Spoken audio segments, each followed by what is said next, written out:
How are you feeling after that one, overtime and having to work so hard for it, and what's just the emotional state like and all that stuff?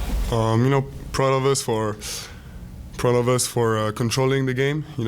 Of course they came back in the third quarter, but it's to be expected from a team like this, a contender, and but we knew how to control the game, so that's good.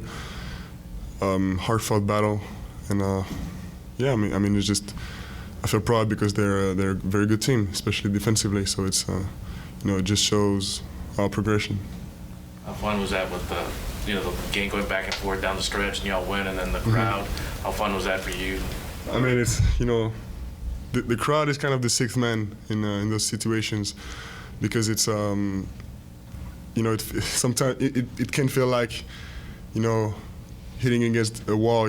When you score, they score, we score, they score, and we go back and forth like this. It's we need any type of support we can get, and the crowd is. I think it's been 4 months since the first time you played the Knicks. Seems like forever ago. Yeah. Right. Did you think about that at all today, and just how would you describe how far you've come since that point?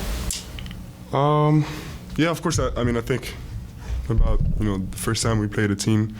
Every night I think about it, and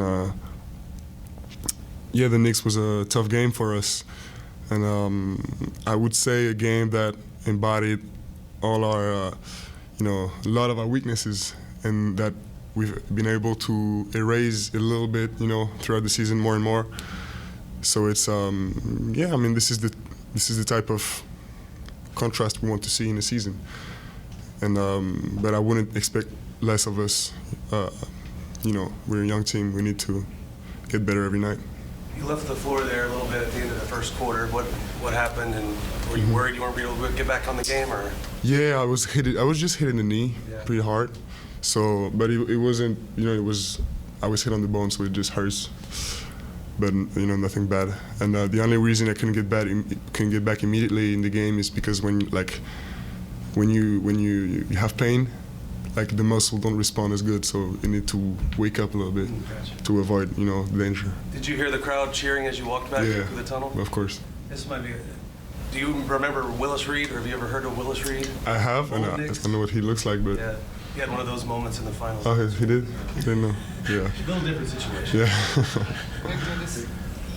One guy scores 60, the other team, you had 40 and 20. The game goes overtime. Very high intensity back and forth game. These are the type of games that you thought about playing in and hope to play more of? Of course, yeah. We see, I've never seen so much greatness before. The season has been going on for just some months, and I've just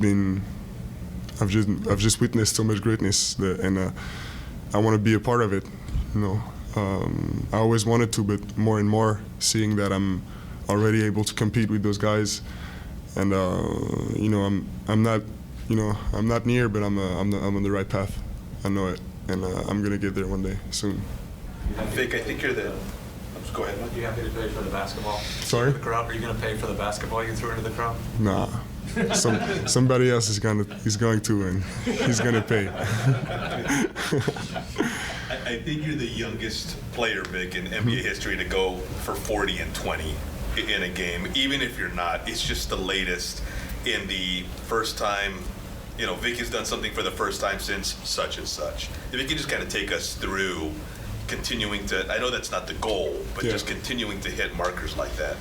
Yeah, it's not the goal, but it's not the goal, but it still shows, it still shows things, it still shows progression and, progress, So it's, the more of those accolades I can get, the more I will get. And so it's, of course, it's also one of my convictions to be always unique and different and do things never seen before.